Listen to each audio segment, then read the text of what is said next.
Are you stuck? How about unhappy? Join Elena Chapman, author, mentor, and life coach for Magical Moments with Elena as she challenges you to get out of the doldrum and start living your life to the fullest. In just 60 minutes, Elena will help you take control of your life and push you to do the things you never thought you'd do. So get ready to take back your power and celebrate life with Magical Moments featuring Elena Chapman. Welcome to Magical Moments. I'm your host, Elena Chapman, founder of SoulManifesto.com. And as you know, we are here in Magical Moments. We're all about that ease and flow, folks. Ease and flow. And I love that way of living, don't you? All right. So today is one of my most favorite kind of shows. Yes. I love the guests. We have the most fabulous guests. Don't you agree?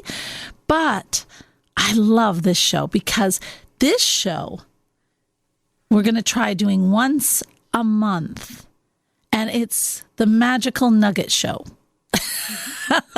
You know how I always have the magical nugget at the beginning? Well, this time, once a month, we're going to make the whole show the magical nugget because I always run out of time to really go into it for you and really help you get that flow from whatever that magical nugget is. So today, I want to talk about just don't worry, be happy. What is that about? Happiness, folks, happiness. All right, I want to ask you a question. What if we made happiness the focus of our lives? Oh my gosh, Elena, you can't do that. That would mean chaos. Everybody just doing whatever makes them happy. What kind of world would that be? I can hear it because I did hear it. All right. I heard that people would be lazy. I heard that people would just be all over the place. Nobody would have any sort of commitment. All right. Let's talk about that because that's not true. I don't know. We have gone totally what my father would say. The pendulum always swings to the extremes. We have gone to the extreme. We are a society of doing what we have to do. We are a society who is got to achieve, got to make it happen. Kids are graduating from college. Well, first of all, let's talk about our high schools. You know, come on. I look at some of the homework my kids get. There's no way in heaven I would have made it through high school. I wouldn't have even wanted to. My youngest doesn't like to do homework. He gets 100 on the test. They're saying, well, he's not disciplined. No, he's bored. I mean, let's think about it, folks. What are we doing? Busy work to form discipline? Is that really? That doesn't stimulate the mind. That doesn't create happiness. We are taught to just push and push and push and push until we can't handle it anymore. And what does that cause? Oh, let's see.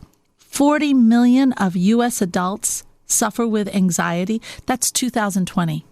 40 million. And yes, I know we're going through a pandemic, but I have a feeling it was a lot of other things too. It is this constant, and then you add, okay, so we're pushing. Then we are fed through so many outlets, disaster, chaos, worry, sickness. By the time you end watching TV, especially if you watch an older show or something, they do demographics, you could have every freaking disease in the book. That weighs on you. It creates heaviness. It's not happiness. Now, what has that done? Like I said, we've got a lot of anxiety. We've got people that are very unhappy. And what does that do to us? Well, as a society, it creates discourse. It feeds like a cancer because everybody's complaining and it grows and it grows and it grows. But what does it do to the person themselves? Well, I had Dr. Fargus here. I had Dr. Fernanda here. All these doctors are talking about what stress does to the body. Everyone talks about how you can get adrenal fatigue. You know the shows. I'm going to review just a little bit for you in case you didn't hear them. So when you're unhappy, it's an emotion. Emotion guides all the chemical and hormones in our body. Now I'm talking science.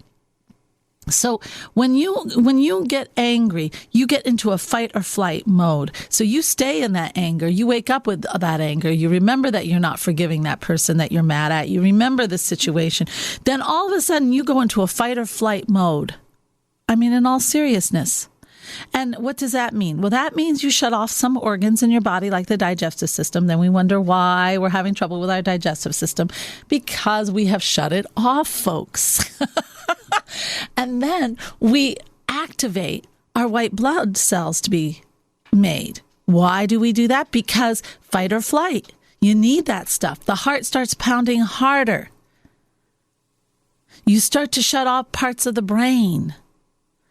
And we do this over and over every day because we're in the same anger, we're in the same frustration. Not to mention, that's just the body. What does it do to the energy field? Well, your energy field around you, yes, you do have one. It is science. It's not woo-woo. You have an energy field around you. That energy field around you is your energy. And when you have emotions that you have not conquered, and you just keep feeding them like a hungry lion, you actually change your energy because it's the energy from your cells and your whole being vibrating out. And all the little, we learned from Dr. Vargas that the cells, you know how I always talk about the vortex being, having a little energy of vortex in every cell? Well, he just learned from science that it's lit, I probably didn't say that. It has a light. It actually has light. And when we're angry, then it pulls the energy from the cells. You pull the energy actually from the cells to fight. That light goes down. Interesting, isn't it? So you deplete your energy from your body and your energy field. Then we wonder why we get sick. Now, let's talk what it does to our perception. You live in a bubble. You live in a bubble because you only see what you're angry about, fearful about, in your head about. You live in a bubble. You can walk through the whole house and not even remember what was in each room. You can walk outside and not remember what kind of day it was. You can be around people that love you and want to support you, and you can't even see it because you are in a bubble that is hungry, that feeds itself, that just keeps you in that fight or flight mode. And that's what we have been trained to do. It's not your fault. We've been trained to do that. It's time for a change. When we have 40 million people with anxiety and more, and then going into depression, when we have people on psychotic drugs to try to alter their brain because they can't control it anymore, we got a problem. So what do? I always say it's the strategic baby steps that make the biggest step of all. What if we just decide to be happy? One of my mentors in my life was Bob Proctor. And I remember him standing up on that stage saying, happiness is a decision. And I sat down there in that audience and I thought, oh, that's interesting. Now, I'm a pretty happy person, but it's a decision. That's interesting. And so I actually was so interested in this concept. I took my little soda and I left the hall and I went out into the lobby area and I sat down and I just contemplated this. Was it really a decision? When I chose to be happy in my life, Was that because I decided it or it just felt good? And I came up with both. That I had made a decision. That I was the kind of person who, if I said, I don't want to do it if it's not fun, I don't want to do it if it's not happy, or if I have to do it, then how do I make it fun? And if it's an environment where I'm in constant pressure to do something for someone else and it's not fun, I soon find myself leaving. Seriously. Then you're saying, Elena, I can't do that. Sure you can. Sure you can. It's your health at stake. It's your spirit at stake. It's your mind at stake. So how do we allow ourselves and decide, give ourselves permission to decide to be happy? That is the question. It's really not as hard as you think. It really is not. As soon as you start to decide to be happy, you'll start to see your habits, the habits that you've created, the habits that you have allowed other people to create in you that cause discord. One of the biggest ones, I think, that you will see solved when you decide to be happy is the not getting out of our heads. Now, I'm not talking, it is worry and anxiety. It's so big that Agnes Obel, she is a singer out of Denmark. She wrote this song, It's Happening Again. And what is it? I'll read just the first so it'll sound. I swear it is true, the past isn't dead. It's alive, it is happening in the back of my head. No future, no past, no laws of time can undo what is happening when I close my eyes. How many of us really do have that happen? You close your eyes and everything goes nuts. You start thinking of the past and the future. It's shutting off your mind. How do you shut off your mind long enough to be happy? So, where does that leave us? Well, we're going to decide we're happy. What are we going to do about it?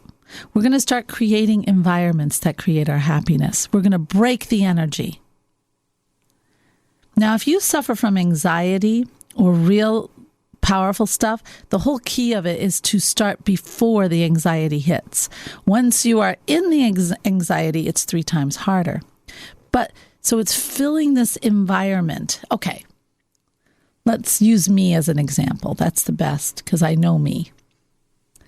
So how do I create happiness in my life? Why am I always laughing so heartily and all this good stuff? Well, first of all, I listen to music that just brings me up to the highest point of the universe. I'm always finding new music. Now, it has the chords that just reach me up there, or it has the intellectual interest that brings me up there. Whatever it is, it brings me to a state of incredible wonder. I love my music. That is something that just I thrive on. I'm always looking at different kinds of music. I even was listening to a really good mix of Indian chant and done electronically. Oh my gosh, it just sent me right up there. It's like a high, guys. It's like a high. I find myself looking at that sky and I just let it go. You'll see me at the stoplight, just closing my eyes and putting my head back. I'm listening. I'm creating my happiness place.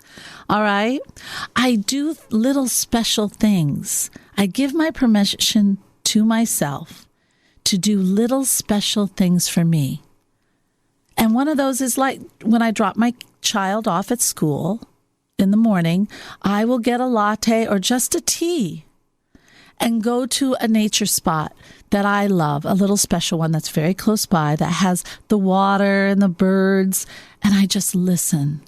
And I look up, I let the sun just warm me. I sip my tea. Sometimes I'll listen to music. Sometimes I'll roll down the window and listen to the birds. I see all sorts of birds. I allow myself to be in the present moment. I am not thinking about the things I have to do that day. I'm not thinking about the news show I'm doing right now or the show I'm doing right now. I am not thinking about, did my son get his lunch? By that time, it's too late anyway, right? I am not thinking about that. I am thinking, this feels so good. I think we have to allow ourselves to feel that. It's okay to let go, guys. It's okay. It is not going to stop the world if you let go. In fact, it's going to enhance it. And allowing yourself to have that happiness. And you're saying, okay, Elena, but come on, I'm trying to make things happen. You know, I'm trying to, you're talking about living in La La Land, and I want to make things happen. I know. I hear you. But first of all, you've got to get yourself back to a status quo. You got to see the goodness in life. You got to let go of always trying to make it happen. That's where you're running into problems, folks. Let's talk about the making happen, because everyone wants to talk about manifestation. I've been asked more questions about manifestation this week. I guess everybody wants to get out of the corona and make it happen. So let's talk about that, because that's also where our stress comes. And you're taught that. I know you are. You know, capitalism and all that, who fittest survives kind of thing. All right, let's talk about this. If you look back in history, and even now, the most successful people I meet, are they all stressed? Not the ones who are truly successful, no. The ones that are truly successful are so, they're not in a, I got to make it. They're in a, I've got to create. I want to create. I've got this idea. I've got this I want to do. This is what people are really going to love. I just know it. And I just have to get this out because this is so incredible, interesting. They are people who are focused on the impulse inside them. Yes, the impulse. The impulse to create.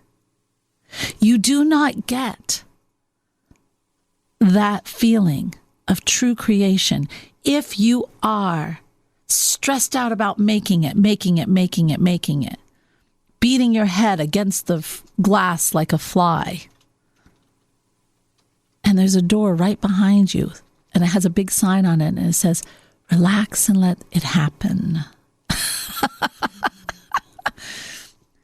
And that's a hard concept. I was talking to a person who you'll hear on this, Haley. Haley is a manifester. I mean, she's a 25-year-old who's making it happen, but she's not making it happen. She's doing the opposite. Like she says, when she feels the abundance, when she feels the joy of life, when she just feels the money, knowing the money comes in, more money comes in. All of a sudden, she's getting a free meal here. She's getting a room free here. It was just coming all over the place.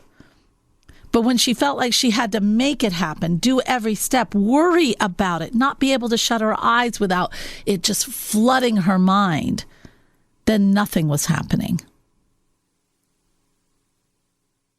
We get so caught up in what we want to be that we forget about the fun of living it.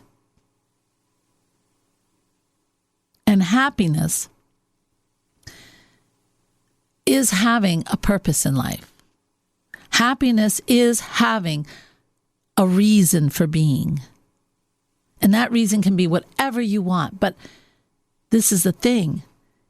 It's supposed to be happy. And you have to trust. When I want to create something, I let it go. I create it and I let it go. I trust that somehow down the road, it is going to come into fruition in the most positive, wonderful way for the best of all, including me. It is going to happen. I don't obsess about it. Now, sometimes others will obsess about it, and then I sometimes fall right into it, and I have to pull myself out and say, wait a minute, this is not why I'm in this. This is not why I'm conducting this choir. This is not why I wrote this book. It's not why I am doing what I'm doing now, which is helping people to have that ease and flow. And here I am getting wrapped up in what people are worried about. No way, Jose. I'm not interested. I'm going to pull back. I'm going to replenish. I'm going to go sit in my little natural spot. I'm going to listen to my music. I'm going to dance. I'm going to flood my house with music. I am going to do some things that I love, which is plant something or decorate something. Do something fun. I love to do that. Hang a picture. I love to do that. I think that's fun. I love to play with textures and colors. So, all right. So I'm doing that in my free time. And then as soon as I let go and I'm in that happy spot and I'm doing my dance, then all of a sudden the creativity starts to come up inside me. This incredible feeling of the impulse. Remember I said at the beginning, the impulse?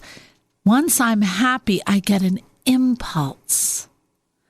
Like, oh my gosh, I should make a video and thank all those wonderful people who sent me condolences when my mom died. Oh my gosh, I should tell them this experience. Or, oh my gosh, I should get this email going, download something. I'm going to just do a meditation and let Spirit download something powerful that I can give to people. And that's how we got on my email list. It's Monday Motivation with Spirit. I wasn't sitting there going, what can I do? What can I do? How can I get ahead? No, I was dancing in my kitchen, folks. I was just letting myself be me. And I was happy. No one can perform effectively and creatively and different and bring their most powerful gifts into being with impulse and no worry, no fear, no nothing, just this want to create, to be, to do, to make something. When you're all tied up in stress. What if? Oh my God, this could happen. Oh my God. And God is saying, I'm right here. What do you want? Relax. We got this. We got this. If you want to be happy, folks, you need to just decide to be happy. You need to just let yourselves be happy. Do happy things. Allow yourself to be in the moment. Eckhart Tolle wrote a wonderful book called The Power of Now. We all know that book. I mean, oh my gosh, it's on every bookshelf in the world. The power of now. The power of now is living life in joy. The power of now is living it with wonder. The power of now is just being here, present. It's so funny. Sometimes I will talk to a person and I'll be talking and I'll see their mind clicking in 100 different ways. I always kind of want to snap my fingers and say, hey, are you here? Are you here? It's so easy to bring happiness into your life. What do you love? What do you like? What really makes you feel good? And what is just for you? Yeah, I know, sitting down and watching a whole sports game. Okay, that's good. What else likes to make you happy? I mean, everybody says TV or movies or something. I love movies too. My gosh, give me a movie for 2 hours that I can just sit there and live somebody else's life. Now it's so funny. It used to be an escape for me. Now I sit there going, oh, so why did she do that? See how your perspective changes when you're already really happy in your life? When you watch someone else, you're thinking, well, why did they make that choice? That's not going to bring good. But I still love movies. I do love movies. You have to start opening yourself up into life. And don't start big. Start little. Start in little ways. Start thinking about what is sounding fun today. Maybe it's a walk in the park. Maybe it's an ice cream cone. Maybe it's calling a friend. Maybe it's going to the bookstore and looking for, yes, they still have those, going to the bookstore and going inside and just looking at all the amazing books in what you like. Maybe it's getting a new novel. Those can be so fun. It's these little things that you do that create the happiness. And then I also want to tell you that these little things that you do, you know, it's funny. I go to the park. I have a park that I really love too. And when I go there, I see people that just go there for lunch. And you see some people doing yoga. You've got to get out and just do, but not to relieve stress, but to create happiness. You know, I haven't always had, and I really should cover this after the break because I only have 2 minutes before we have break, but I want to get this started. You know, I've not always had this life of roses and what my best friend Erin likes to say, unicorns and rainbows. I have had a life that had severe challenges in it. Several times, not just once. The universe said, oh my gosh, she needs to learn the hard way. We're going to hit her over the head a few times with that board. And I did get hit over the head a few times with that board. And it was tough. It was really tough. To points where, from almost being homeless to just the craziness of someone really trying to alter my reality, to just downright fear when I was 10. All this stuff. Now that's where I learned how precious. I'm going to tell you when we get back from the break, because I think it'll help. How did I create happiness in those moments? You know? You're almost homeless. How in the heck do you create happiness? How do you not get wrapped up into the drama? You're listening to Magical Moments. And this magical nugget, if you decide on it, my dears, it's going to change your life. Thanks for listening. Your weekend continues with Magical Moments featuring Elena Chapman right now. Welcome back to Magical Moments, and it's that Magical Nugget Day, and we're talking about deciding to be happy, aren't we? And like I said, getting your thoughts all caught in your head. Okay, so I gave you a little tease there, and it's not a tease. I want to talk about this, and I get it started, but I didn't want to go into it because we had a break, so let's do it now. So, all right, how do you decide to be happy when, I don't think this will get bleeped, but the shit hits the fan, okay? And life is really bad. And there were really bad days.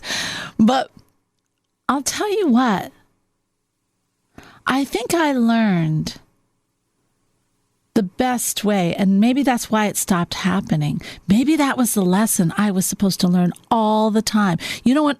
When I was 10 years old, I'll be really honest. When I was 10 years old, we moved from a Catholic school, which I wasn't doing well in. The sisters and I just didn't click. You know, the nuns, they just didn't know what to do with me. That's all right. Many people don't, it seems. And then but then my parents put me in a totally experimental learn on your own school. You go from highly structured to no structure at all. That's an eye-opener in itself. But then I got mixed up with someone who wanted to be my friend who turned out to be horrid. In fact, her whole family was. And they bullied me incredibly bad for the whole year. And I lost whatever friends I had. And going home was a nightmare. because I had to go, it sounds like Little Red Riding Hood, go through the woods, over the railroad tracks, to grandmother's house we go. No. Then through the school, then up on businesses. Every day I'd have to stop at that business because her 3 older sisters would be after me. And they were big. And I knew if they got me, they'd probably kill me. So that's what I thought, 10 years old. And who knows? But anyway, I dealt with that for a whole year. But I did put an end to it. And little old me. But I'll tell you, I had things like this come into my life. And the last one that I had that was just really horrible was when someone was really on the attack of my family and me, and to change my perception of the world and fill it with just awfulness so that it would make me get paranoid or something. Okay? That was that's what I think the object of the game was. So, okay. And I have to say, it didn't work. Because, let's face it, that's not fun. And that's how I think. I really do think. I think to myself, okay, I don't like this world that you're throwing me into. I don't like always having to look over my shoulder. I don't like that it seems like the garbage of life is coming out from the sewers to create havoc. All right. So what am I going to do? I'm going to focus on what makes me happy. I'm going to focus on forming a family that's strong, that's full of love, that we support each other and take care of each other. I am going to build so much value and fun in that. And when I have to deal with that other side, I will, but it'll be with a new perspective. I am going to make a happy life. I'm going to go after my goals. I had a job in music. I'm going to make that happen at that time. I'm going to get my family together. And boy, did we have fun. You know, I did little pizza nights on Friday we build a blanket cave downstairs and watch a movie. My kids were young, and then we'd all eat pizza under the cave. That's fun. We would, if they had a test or something, I'd put a cookie and a little note in their bag saying, I love you, you'll do awesome. Or just on a day, just have fun, try something new, and a little brownie or something. My boys were always looking in their bags because I wanted to build something different. And me, what was I doing for myself? Well, my gosh, I decided, you know what? I'm going to talk to friends. I'm going to just build my life without all this garbage. And when it comes in and I have to take care of it, I will, but I am not going to live there. And it was a firm decision. I voted for happiness over strife every time. In every part of my life. When I was almost homeless, same thing. I am not going to be there, period. It's not going to happen. $200? Sure, I can live. I can live on $200. Or I'll find a way because I'm not going there, period. I want happiness. I want beauty around me. That is it. And I got it. I got it, folks. As soon as we learn that it's not all the running in place that we do and the stress that we accumulate, but it's the decisions we make and the choices on how we want to live our life, and nothing else will do. That's when things happen. It's not the worry. Worry is an inactive way of thinking about something and letting it spin in your head. Like Agnes Obel says, it's happening again. It's over and over, circle, circle, circle, circle. I'm worrying, but nothing is getting done. One time, my mom was all worried. She goes, oh, now that's what I have to worry about. Oh my gosh, you just gave me another thing. I said, Mom, I didn't give you anything to worry about. Yes, you did. I said, Mom, what is the worrying going to do? Is it going to help in any way? Well, I don't know, but it's what I'm doing. She did used to make me laugh because she knew that stuff was not good, but she just chose that's where she's going to stay. Okay, that's her choice. But nothing got done. It was actually me who then went out and actually got something done because I could. I wasn't hampered by anything. And I knew if I reached out to my brother to make sure he was okay, then we're good. Or I would pick up my kids and do something fun with them and talk about whatever's going on in their life that they might be having fun or having a problem with. It's active and I'm taking care of it and I'm having fun. And we're happy. I'm not going to sit on my bed and worry about what could have happened at school for my kid. Do you see the difference? See how worry is inactive? It's an inactive fire in your system. Get rid of it. Snap it out. Decide to be happy. And I'll tell you, when you decide to be happy, even in that worst part of my life that could be paranoid, I found how incredibly important perception is. How incredibly important that I create my world. No one else out there can create my world. Just me. I design it. And it's my perception that creates my world. Nothing else. And it was a very powerful lesson. A little bit later after that, I found I was being introduced to other people who were going through the same kind of weird world. I call it the Twilight Zone world, where they were kind of being attacked in that way. There were 1, 2, 3, 4 of them. 3 of them lost everything and kind of went into depression. And the 4th one committed herself. Interesting, isn't it? And what was I doing? Well, I was having fun having an ice cream cone with my kids. Do you see the difference? Where do you want to be? Where do you want to be? And I don't mean to make the thoughts in your head trite, because it's not. It's a horrible world. I saw it with my mom. I saw how she suffered. But I also know you don't have to be. You don't have to be there. So the best way to start, guys, is to decide to be happy, and don't, like Bob would say, it has to be a hard, firm, no turning back decision. Don't waffle. He sounds like my dad. My dad would say that too. So you make the decision to be happy. That's it. I'm going to be happy. Nothing else will settle.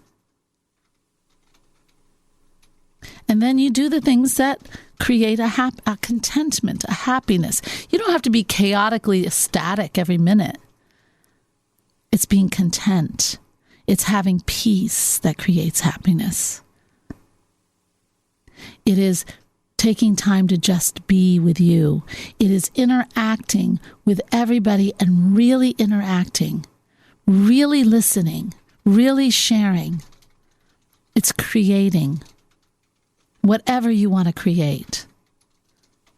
One night, just to share with you, one night I was watching on YouTube, and I don't know how I got on it, but I got on body whipped creamy things, like a creamy lotion. And I thought, oh my gosh, that looks so incredibly easy. And I said to myself, okay, I'm going to make one tonight. It was an impulse. Oh my gosh. I started making these little body creams that I just love. Other people love them. I've been giving away body cream stuff. Really healthy. I know what's in it, and I've got little antioxidants in there and vitamin E, just good stuff. You don't know what can happen. What will unleash when you start to just live happy? It's like I do think that happiness is like this incredible little secret key that no one talks about. It's like this secret key that unlocks all your feelings of that impulse to create. All that little stuff to start opening your eyes to the miraculous. to feel comfortable going out into the woods and just listening and, oh my gosh, starting to hear the symphony. And then seeing signs from the universe that love is all around you. When you're happy, you open yourself up to the miraculous of the sky, to knowing that Spirit is present everywhere. And when you're in church, you feel the glory of the church and not so much of the dogmas and rules. You reach to the highest height. People become special. You want to hear their stories. You want to help them create too. You see how it's fun. You see the people. I love people. You start to not worry about the next moment. Nothing is a terrible crisis. You just do it if it needs to be done, you know? But you're not going to go crazy over it. I remember one time, this is just an example. Really, it wasn't just one time, many times. Being a parent, you don't get a handbook, you know. So I remember at school, I thought it was pajama day. My poor oldest son. And he went to school in his pajamas, and it was not pajama day. It was 4th grade. And the school called me, oh, your poor son. And they're putting this big giant guilt trip like, oh my God, you're a terrible mom. You let your son go in pajamas. And all I could do, and I probably looked like the meanest mom in the whole wide world, on top of being the worst mom, I laughed. I thought this was the funniest thing since, I don't know. I thought it was hysterical. I felt bad, of course, sort of.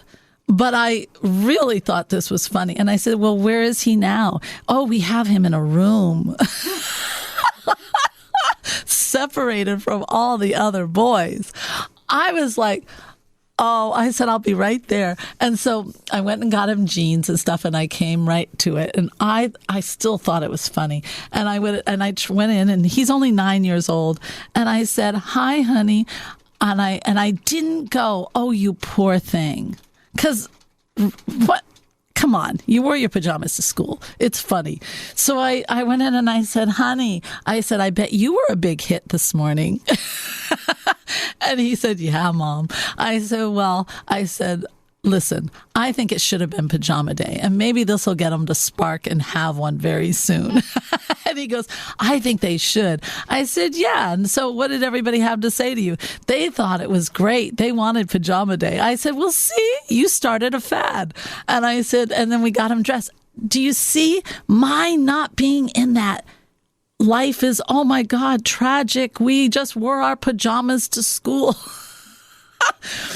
And instead saying, come on, honey, this is funny. And there are going to be times in your life where you're not going to fit in.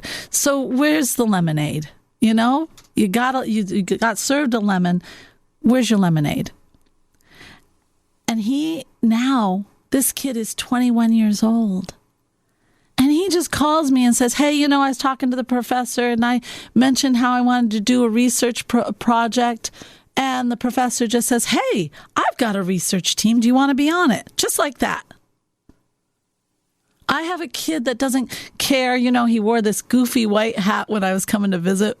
I could spot him in 300 kids, 500 kids. I can see him. And he goes, yeah, Mom, I wore it because I knew you could see me. He didn't care what anybody thought. Do you see? I have a kid that doesn't feel like he has to fit in. Actually, I have 3 kids like that. But why do I have that? Because I know the most important thing in life is to be happy. And sometimes being happy is not fitting in. Sometimes being happy is just being happy. It's not falling for all the dogmas of society. Oh my gosh, I got to be upset with this. Oh my gosh, I've just got to. Everybody is upset. I've got to be upset. I've got to worry obsessively about this. No, you don't. No, you don't. And no one really talks about this, but when you don't know, when you have that happiness, you don't see limitation. I never felt like, okay, so I have $200. I can still get what I want. I can still live in a nice apartment. I can do this. I just have to find it. Look at that. Problem solved.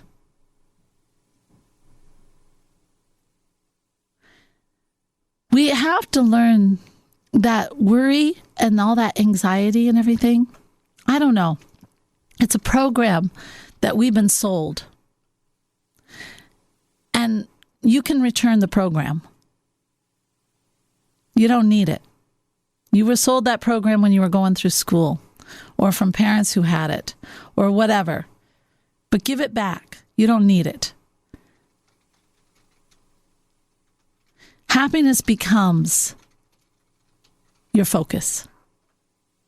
Happiness is the key to opening up your creativity again and again and again. Happiness is your renewal place. It's your peaceful contentment place.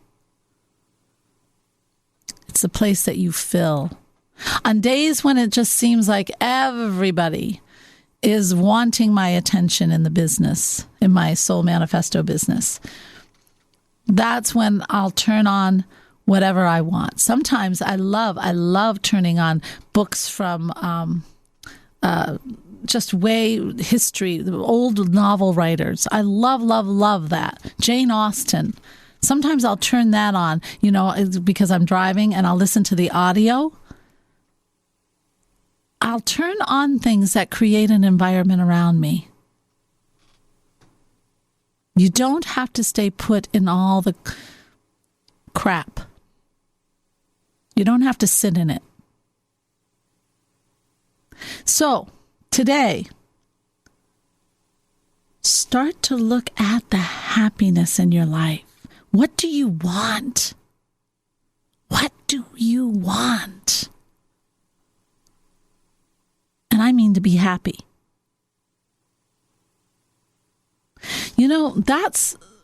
That's why with 40 million adults in their heads every second of the day and night, every time they close their eyes, that spurred us to get that Inevitable You program out as fast as possible. You think about these programs we have and things that people do. It's for you. It's not something that's a gimmick, guys. It's people who really care and get stuff out for you. And the Inevitable You program is one of those programs. And what is it? It's a program that teaches you how to conquer that fear. How to get out of your heads. Like Elizabeth Gilbert said, when you can put that fear on the side, she wakes up with it every morning. And she says, I just say, okay, but you can be with me, but you can't vote. I love that. You can be there, but you can't vote. You don't have a say. And then all of it, she talks about ideas, just this creative concept, how the ideas, once I put that aside, that fear, then the creative ideas will come in. And she always thinks of it like a little elf that comes in to deliver her ideas. Isn't that cool? I love that. So magical. And then also people who talk about the meditation, people who talk about Vedic astrology, people who talk, Chad Lefebvre, a very good friend of mine, talks about, are you a consumer or are you a creator? Oh my gosh. And I'll tell you the key right there. A consumer is someone who everything is on the outside. Oh my gosh, I got this worry, doubt, and fear. I'm going to have to go to a doctor and get medicine. Or I got this other problem, I'm going to go to this person. Or I've got to go shopping. I love that one. All right. But there's all these little things we do outside ourselves. That's a consumer. Or are you a creator? How do you distinguish? How do you become? That's a wonderful one. Or how to start really accepting yourself for you wherever you are in your life. All these little things that help you to create happiness, to help you discover parts of you that really want to sing, That's Inevitable You. And if you're interested, guys, take a look at it because, gosh, it's funny. When I was in a place where I wasn't happy, that I had lost my identity. And it was a marriage, and Lord knows it was wonderful because I got 3 beautiful children. But however, I wasn't happy. I was stuck in the dogmas of life. I was stuck in, and I had allowed, because I wanted to be a good wife and mother, I allowed myself to be pulled in by the projection of other people of what they thought I should be. Okay? So in I went, and all of a sudden I'm in all this world that, you need to join this group, not this group. You need to have this friend, not this friend. You need to do. Yeah, it was very particular, and a lot of guilt. Okay, I got fed up, and it got to a point where I was really had it. And what I decided to do was go outside and shut the door so I couldn't hear anybody. That was my big step. But when I was outside, then all of a sudden, I started to play in the dirt because it felt good, because my spirit was nudging me. Just play, just have some fun, start getting back and be happy. So I started playing in the dirt. Before you know it, I'm starting to put those colors, those textures together in plants. And I started to look in catalogs and books to see what plants would go where. And I started to create these gardens. On my little 1.5 acre land, I had 9 gardens. My neighbor used to say, "Girl, you really don't like grass, do you?" No, I don't. I like to create. And that was my avenue. That was my having happiness. When you are in a place where you are not happy, you have to break the energy. And that's what I was doing. From there, oh my gosh, the sky was the limit. I started to get my spirituality back. I started to go to meditation. I started to go to Reiki classes. I started to just go on my own spiritual journey. I started to learn more about plants. I had a master gardener program. I started to be a better mom because I was happy. Yeah, you guys, it's a decision. And if you're having trouble making that decision, or you can't keep to it like you're supposed to, you need to check out The Inevitable You. I'm serious, and I'm not trying to sell a program. I just think you got to do something, and that is there, and it's for that. By the way, and it is on sale, by the way. Really nice sale. It's below 100. You might want to look at it. Go to soulmanifesto.com and check it out. If you need it, you need it. And if you want it, you want it. Because why wouldn't you grab something that's going to help you? Because the most important thing in this life is your happiness. It changes everything. Everything. And if you want to leave me a comment, go to soulmanifesto.com, where Inevitable You is. And also other things. My book is getting previewed on there. Hello, Soul. Oh, I'm so excited about that. But leave me a comment. I love comments. You can say, "Hey, Elena, you're crazy." That's okay. You're not the only one. And then, or you can say, "Elena, thank you so much. I'm really going to make that decision today. I'm going to really take the step to really create happiness in my life." Yes. Okay. I look forward to it. And as you know, I'm always there for you. Just a soulmanifesto.com away. I love you all. All right. So, spirit is love, folks. And when we are happy, love fills our lives. It really does. Through people, through everything we see, through ourselves, through the universe. And guess what? That floods our life with spirit. Have a wonderful, happy day. Namaste. This has been Magical Moments with Elena, featuring Elena Chapman. If you missed an episode, download it now on iTunes, Spotify, TuneIn, CastBox, Deezer, Stitcher, Google Podcasts, or your favorite podcast platform. Learn more online at soulmanifesto.com. Podcasts by Federated Media.